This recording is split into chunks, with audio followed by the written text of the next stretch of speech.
c'est compliqué, comme je dis souvent, mais je suis pour autoriser la multiplicité des formats. Site internet, vidéo, CD-ROM, machin truc, j'ai rien contre. Après, j'ai aussi pas mal évolué au fur et à mesure que les mémoires se sont mis en place et que j'en ai suivi. Au départ, un peu théoriquement comme ça, je tenais assez fortement, je ne sais pas trop pourquoi, à ce que le mémoire soit une sorte d'écrit ou de commentaire sur le travail. Et puis, au bout d'un moment, je me suis quand même aperçu que c'était pas juste, d'une certaine façon. C'était pas possible de demander ça à un étudiant de 5e année. Parce que c'est pas possible de faire quelque chose et à peine c'est fait, c'est même pas fini, qu'il faut déjà le commenter. Donc c'est quasiment impossible. Certains peuvent le faire, peut-être pour des raisons de maturité ou parce que le travail est fait de telle sorte que c'est possible, qu'ils le fassent. Très bien. Mais pour ceux pour lesquels c'est pas possible, il faut faire autre chose. Par contre, il s'agit bien d'avoir une exigence singulière par rapport au travail. C'est-à-dire le mémoire n'est pas le travail. C'est un autre travail. Il y a des relations entre les deux choses. L'un est censé être... Alors c'est stupide de penser que le mémoire serait plus théorique que l'œuvre.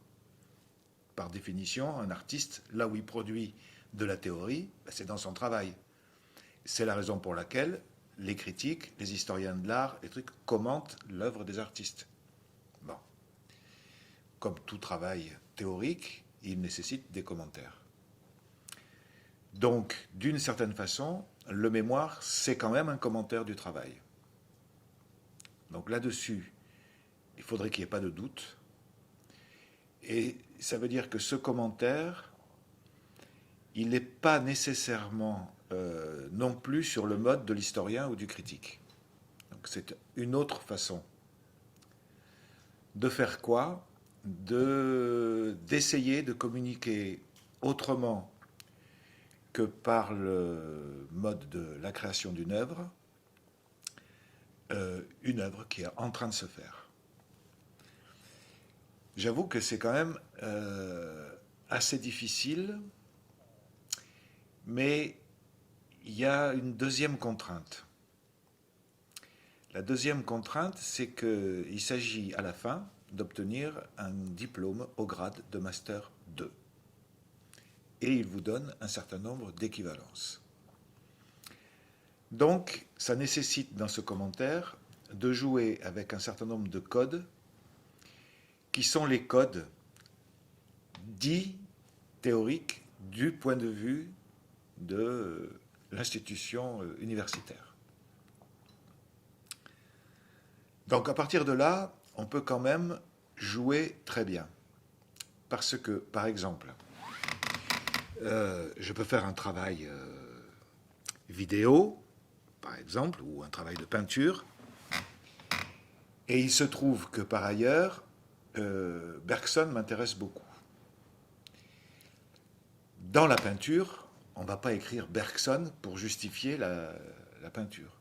Mais je peux très bien faire une vidéo dans laquelle je vais filmer des instants de peinture, ou je vais filmer ma cousine en train de faire du vélo, et parler de Bergson, et du rapport au temps, et je ne sais pas quoi. Et ça, c'est tout à fait possible. Évidemment, comme on est des artistes et pas des universitaires, finalement, le mémoire, et c'est pour ça qu'il est intéressant dans une école d'art, c'est qu'il va devenir un objet singulier avec une écriture forcément originale. Sinon, c'est pas intéressant. Mais je suis vraiment pour qu'on rende le mémoire... Dans l'idée de le faire en 4e année, c'est vraiment l'idée de s'en débarrasser le plus vite possible pour être disponible au travail, machin truc. Alors soyons uniquement disponibles au travail plastique et qu'on ne nous fasse pas chier avec un mémoire à ce moment-là. Moi, je pense que le mémoire, c'est vachement bien. Personnellement, hein, je suis à fond pour. D'une façon ou d'une autre, je suis vraiment variable sur la forme. Mais franchement, quand on travaille bien son mémoire, ça booste le travail plastique au lieu de l'étouffer. Ça, c'est clair net. Ça précise les enjeux. C'est pas du temps perdu, quoi.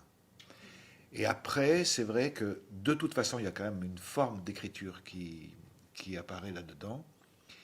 Et malheureusement, quand on sort de l'école, combien de dossiers vous allez devoir faire pour demander des subventions, demander des bourses, rentrer en contact avec des gens, faire des trucs et des machins. C'est 80% du travail pendant 5 ans. Et encore après, on prend un assistant si on est devenu riche et fortuné pour le faire.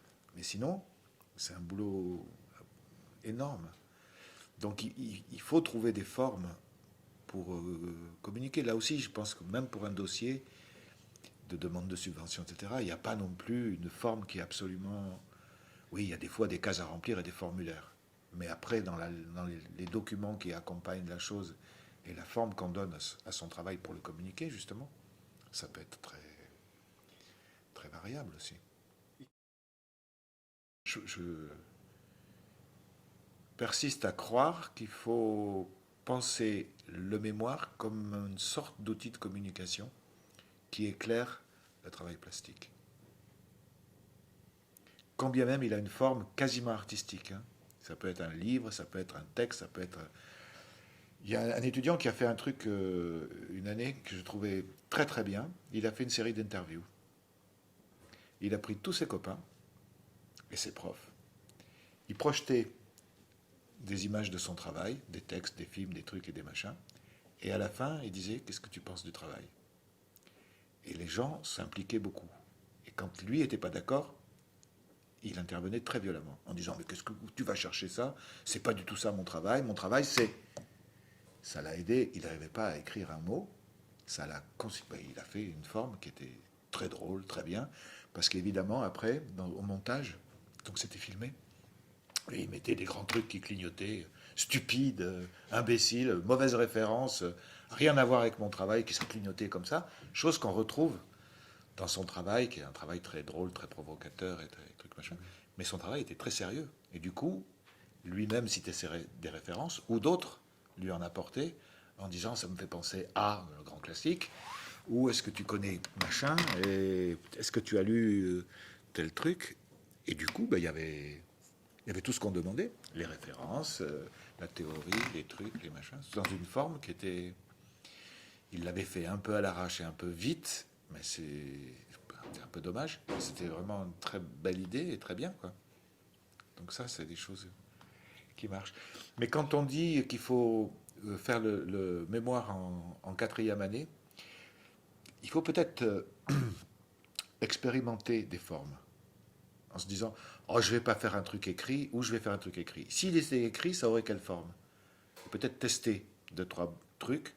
Si c'est de la vidéo, ben, quel genre? Parce qu'on ne va pas faire un documentaire peut-être du premier coup bien, donc il faut peut-être faire un petit bout d'essai de 3 minutes, je sais pas quoi. Et puis, bon, des interviews, c'est pas si simple à faire non plus. Par exemple, ça se prépare, ça se travaille, il y a différentes façons de les faire. Les écoles d'art sont en train, bizarrement, de devenir des lieux d'écriture aussi. Et des romans, et des nouvelles, et de la poésie, et je sais pas quoi. C'est peut-être un peu dangereux d'ailleurs. Pas pire que les images.